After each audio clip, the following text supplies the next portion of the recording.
निधिवन मथुरा शहर के वृंदावन धाम में एक सुंदर वन है जिसे वृंदावन अर्थात तुलसी जी से घिरा हुआ एक सघन वन भी कहते हैं।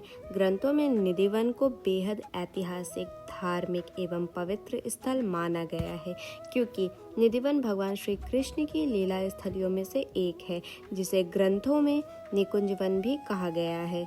निधिवन श्री राधा की अष्ट सखियों में खास सखी के अवतार स्वामी हरिदास जी की साधना स्थली है। यह वही जगह है जहां स्वामी हरिदास जी को भगवान बांके बिहारी जी का विग्रह का स्वप्न आया था। मान्यता है यहाँ आज भी मध्य रात्रि के समय भगवान श्री कृष्ण राधा रानी व सखियों संग रास करते हैं। यहाँ तुलसी के विराट वृक्ष है, मानो जैसे सखियां खड़ी हो। निधिवन की संध्या आरती ही दिन की अंतिम आरती होती है क्योंकि संध्या आरती के बाद यहाँ कोई नहीं रहता, इसीलिए निधिवन के पट संध्या आरती के बाद बंद कर दिए जाते हैं, जिसकी वजह से यहाँ रहने वाले सभी पशु पक्षी निधिवन छोड़कर स्वतः ही चले जाते हैं।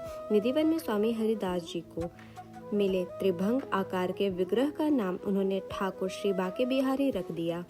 बांके बिहारी जी को हरिदास जी ने सर्वप्रथम निधिवन में प्रतिष्ठित किया था, जिनको आज अनगिनत लोगों के इष्ट देव के रूप में पूजा जाता है। पौराणिक कथाओं में वर्णित है बादशाह अकबर भी स्वामी हरिदास जी का संगीत सुनने के लिए अपना वेश बदलकर निधिवन में आए थे। निधिवन वह वन है जो चारों ओर से तुलसी से घिरा हुआ घना वन है, जिसमें तुलसी और मेहंदी के पेड़ एक दूसरे के साथ खड़े देखे जा सकते हैं।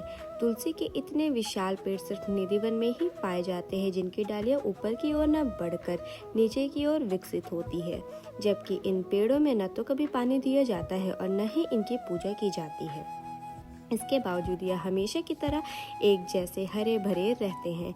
ग्रंथों में लिखा हुआ है कि निधिवन ही वह जगह है जहाँ श्री राधा कृष्ण मध्य रात्रि तक रास किया करते थे।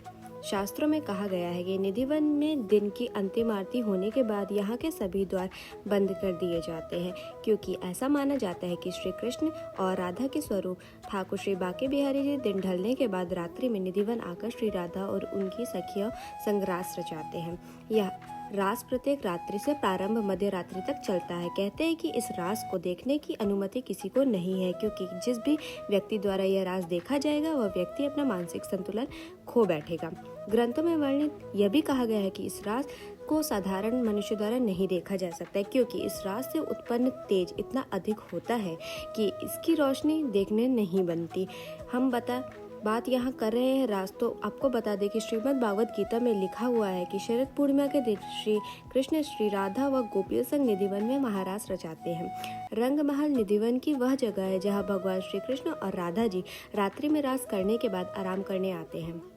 इस जगह को निधिवन का एक और मंदिर कहा जाता है, जिसके लिए आज भी मान्यता है कि इसे प्रथम बार श्री राधा द्वारा श्री कृष्ण के लिए आराम करने के लिए सजाया गया था, इसलिए यह प्रथा तभी से चली आ रही है। दिन की अंतिम आरती के बाद जब मंदिर के पट बंद किए जाते हैं तो मंदिर में स्थित रंग महल में चंदन की शैया स्थापित है, जिसे प्रतिदिन मंदिर बंद होने से पहले फूलों से गोस्वामी द्वारा सजा दिया जाता है और साथ ही श्री राधा जी के लिए श्रृंगार का सामान भी रखा जाता है।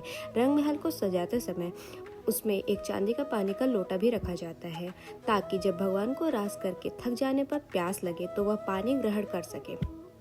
इसमें सभी चीज़ों के साथ साथ मंदिर के रंग महल में पान का बीड़ा, फल, सुपारी, दातुन, गजरा आदि सभी चीज़ें व्यवस्थित तरीके से रखी जाती हैं, वहाँ पर सजा दी जाती है और मंदिर के पट बंद कर दिए जाते हैं। जब भोर में मंदिर के पुजारियों द्वारा मंदिर के कपाट खोले जाते हैं तो उन्हें रंग महल का सभी सामान अस्त व्यस्त मिलता है और सजाई गई चंदन शैया पर सलवटें पड़ी मिलती हैं, जिससे जाहिर होता है कि रात्रि में यहाँ कोई आया था, फिर उसने इन सभी चीज़ों का प्रयोग किया और मंदिर के कपाट खुलने से पहले वहाँ से चला गया।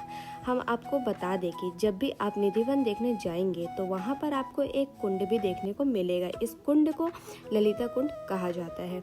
मान्यता के अनुसार जब श्री राधा की प्रियतम सखी ललिता को द्वापर युग में रास करते करते प्यास लगी, तब भगवान श्री कृष्ण ने ललिता सखी की प्यास बुझाने के लिए अपनी बांसुरी की सहायता से निधिवन में एक कुंड उत्पन्न किया, जो वर्तमान में ललिता कुंड के नाम से कहा जाता है। ललिता सखी श्री राधा जी की वह सखी है जो श्री राधा और कृष्ण को एक दूसरे से मिलने के लिए ब्रजवासियों की नज़रों से बचाने में सहायता प्रदान करती थी।